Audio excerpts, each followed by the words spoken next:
Hello guys, അപ്പോൾ നമ്മളൊരു പുതിയ വീഡിയോയിലേക്ക് എല്ലാവർക്കും സ്വാഗതം. അപ്പോൾ കുറേ കാലത്തിന് ശേഷം നമുക്കൊരു ടിപ്പ് വീഡിയോ ആയിട്ടാണ് ഞാൻ വന്നിട്ടുള്ളത്. ഇന്ന് വന്നിട്ടുള്ളൊരു ഫോൺ എന്ന് വെച്ചാൽ ഓപ്പോ മൊബൈലാണ്. ഇതിൻ്റെ കംപ്ലയിൻ്റ് എന്ന് വെച്ചാൽ ചാർജിങ്ങിന് ഇടുമ്പോൾ ചാർജിങ് ലോഗോ മാത്രമായിട്ടാണ് ഇങ്ങനെ കാണിക്കുന്നത്. നമ്മളിത് ചെക്ക് ചെയ്യുന്ന സമയത്ത് 0.6ലാണ് ഇത് ചാർജ് എടുക്കുന്നത്. ഇങ്ങനെ ഒരു കംപ്ലയിൻറ്റ് വരാൻ ചാൻസ് ഉള്ളത് ഒന്നെങ്കിൽ ബാറ്ററിൻ്റെ കംപ്ലയിൻറ്റോ, അല്ലെങ്കിൽ കറക്റ്റായിട്ട് ചാർജിങ് കിട്ടാത്തതിൻ്റെ കംപ്ലയിൻറ്റോ, അല്ലെങ്കിൽ ഷോർട്ടായിട്ടോ. അപ്പോൾ ബാറ്ററി നമ്മൾ ആദ്യം ചെക്ക് ചെയ്യുന്ന സമയത്ത് 3.7 അതിൽ വോൾട്ടേജ് ഉണ്ട്. അപ്പോൾ ബാറ്ററിൻ്റെ കംപ്ലയിൻ്റ് അല്ല എന്ന് നമുക്ക് മനസ്സിലായി. അത് കഴിഞ്ഞ് നമുക്ക് ചെക്ക് ചെയ്യാനുള്ളത് വെച്ചാൽ മദർ ബോർഡാണ്. മദർ ബോർഡ് ചെക്ക് ചെയ്യണം. ചാർജിങ്ങിൻ്റെ ഇതൊക്കെ എല്ലാ വോൾട്ടേജും കാര്യങ്ങളൊക്കെ എല്ലാം ഓക്കെ ആയതുകൊണ്ട് നമുക്ക് മദർ ബോർഡ് ഒന്ന് ചെക്ക് ചെയ്യണം. അപ്പോൾ അങ്ങനെ മദർ ബോർഡ് നമ്മൾ സപ്ലൈയിൽ ചെക്ക് ചെയ്യുന്ന സമയത്താണ് ഇത് ഫുൾ ഷോർട്ട് ആണെന്നുള്ള കാര്യം നമുക്ക് മനസ്സിലായത്.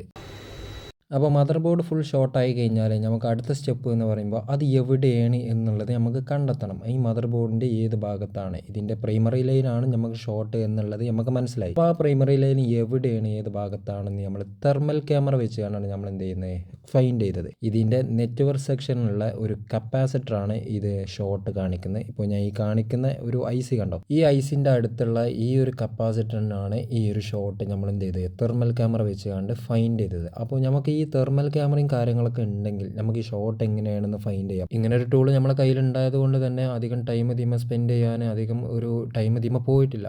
ഓൾറെഡി ഇതിൻ്റെ വർക്ക് വേറെ ഏതോ ഒരു ഷോപ്പിൽ അവർ ട്രൈ ചെയ്തിരിക്കണം, പക്ഷെ അവർക്ക് കണ്ടെത്താൻ പറ്റിയിട്ടില്ല എന്ന് തോന്നുന്നു. അപ്പോൾ നമ്മളെടുത്ത് ഇങ്ങനെ ഒരു തെർമൽ ക്യാമറ ഉണ്ടായത് കൊണ്ട് തന്നെ നമുക്ക് പെട്ടെന്ന് ഇത് ഫൈൻഡ് ചെയ്യാനും പറ്റി. അപ്പോൾ ഈ കാണുന്ന ഒരു കപ്പാസിറ്റർ ആയിരുന്നു ഇതിൻ്റെ ഒരു പ്രശ്നം. ആ നെറ്റ്വർക്കിലുള്ള ആ ഒരു കപ്പാസിറ്റർ, വില്ലനായിട്ടുള്ള കപ്പാസിറ്റർ ഇതായിരുന്നു. അങ്ങനെ അത് നമ്മൾ ഒഴിവാക്കിയ ശേഷം നമ്മൾ എന്ത് ചെയ്യണം, ഈ ഫോൺ ഓൺ ആവുന്നുണ്ടോ, ഓണായ ശേഷം വേറെ എന്തെങ്കിലും കംപ്ലയിൻറ്റോ കാര്യങ്ങളോ ഉണ്ടോ എന്നുള്ള അത് വേറെ കാര്യം. പക്ഷേ നമുക്ക് ആദ്യം ഫോൺ ഓൺ ആവുന്നുണ്ടോ എന്നുള്ളത് നോക്കണം. അങ്ങനെ ഫോണ് നമ്മൾക്ക് ബാക്ക് ടു ലൈഫിലേക്ക് തിരിച്ച് കിട്ടിയിട്ടുണ്ട്. സോ നമുക്ക് 2-3 ഷോപ്പിൽ നിന്ന് റിട്ടേൺ കൊടുത്തൊരു ഫോൺ ആയതുകൊണ്ട് തന്നെ നമുക്കിത് എങ്ങനെയെങ്കിലും റെഡി ആക്കി എടുക്കണം എന്നുള്ളൊരു വാശിയും കൂടി ഉണ്ടായിരുന്നു. സോ നമ്മൾ ആ ഒരു തെർമൽ ക്യാമറൻ്റെ സഹായത്തോടെയാണ് നമുക്ക് ഈ ഷോട്ട് ഫൈൻഡ് ചെയ്തതും ഈ ഷോട്ട് ഇങ്ങനെ എവിടെയാണ് എങ്ങനെയാണ് എന്നുള്ള പെട്ടെന്ന് നിസ്സാരൊരു ടൈമിൻ്റെ ഉള്ളിലാണ് ഇതൊക്കെ റെഡിയാക്കി കിട്ടിയത്. അങ്ങനെ ഫോൺ A to Z കാര്യങ്ങളെല്ലാം ചെക്ക് ചെയ്ത് ഫോണെല്ലാം ഓക്കെയാണ്, പെർഫെക്റ്റ് ഓക്കെയാണ്. അപ്പോൾ ഇന്നത്തെ ഈ വീഡിയോ നിങ്ങൾക്ക് ഉപകാരപ്പെട്ടിട്ടുണ്ട് എന്നുണ്ടെങ്കിൽ തീർച്ചയായിട്ടും ഒന്ന് കമൻറ്റ് ചെയ്യുക. അപ്പോൾ ഇതേപോലുള്ള വീഡിയോകൾ വേണമെന്നുണ്ടെങ്കിലും ഒന്ന് കമൻറ്റ് ചെയ്യുക. അപ്പോൾ ഇന്നത്തെ വീഡിയോ ഇത്രയേ ഉള്ളൂ. അപ്പോൾ വീണ്ടും കാണാം. അപ്പോൾ ഓക്കെ,